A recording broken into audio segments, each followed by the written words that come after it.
Hi guys, welcome to the vlog. Once again, advice for today's is pinapaalala tayo ng ating Diyos Ama na huwag nating gawing mundo ang tao. Siya lang ang dapat nating gawing mundo, ang ating Diyos Amang buhay na nasa langit. Bakit po? Minsan po kasi ang mundong ito ay ginagawa nating Diyos tulad ng bagay, tao, o lugar, o kung ano man gusto yung hilig na hilig kayo. Diba? Yun po yun eh. Kumbaga parang sinasamba nyo na ang mga bagay dito sa ibabaw ng mundo. Ang material na bagay dito sa ibabaw ng mundo na hindi nyo alam na lahat yan ay gawa lang ng ating Diyos Ama. Ang taong minamahal nyo na sobra, halos gawin nyo ng mundo, ay ang sisira sa inyo. Sisira sa inyo, sasaktan kayo. Dahil ang tao wala tayong assurance na mag-i-stay sa atin. Tao yan eh. Tao na gawa ng Diyos Ama na nasa langit. Tao na marami pang gusto, tao hindi makontento sa isa, lahat marami pang gusto, dapat iba-iba. Hindi tulad mo, excuse me. Excuse me, may ubo kasi ako tsaka sipon eh.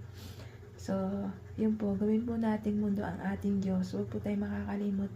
Lagi niya pinapaalala sa atin na lagi tayong magdasal, manalig, manampalataya sa Kanya. Huwag natin pong gawing mundo ang mga tao o ang material na bagay dito sa ibabaw ng mundo. Lahat po yan ay panandalian lamang na magpapasaya sa atin.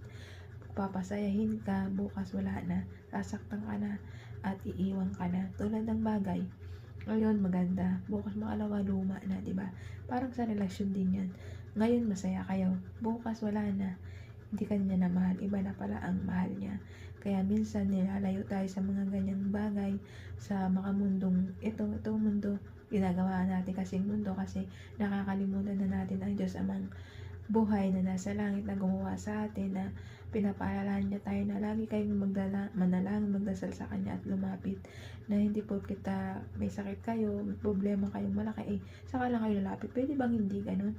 Pwede bang lumapit kayo sa ating Diyos Ama nang wala pa kayong sakit o wala pa kayong problemang malaki?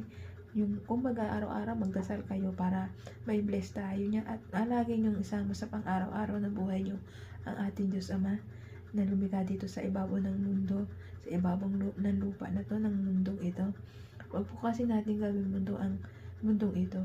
Huwag po nating sambahin ang tao o ang material na bagay dito. Ang dapat natin sambahin ang ating Diyos Ama. Kaya tayo binibigyan ng traya ng ating Diyos Ama kasi nga nagiging matigas na yung ulo natin, na alam natin na hindi na nakakatulong sa atin. Sige pa tayo mahal sa mga maling tao na wala namang kwenta. Sa bandang huli, iiwan din tayo, diba? Kailangan i-focus natin parati ang Diyos Amang nasa langit. Siya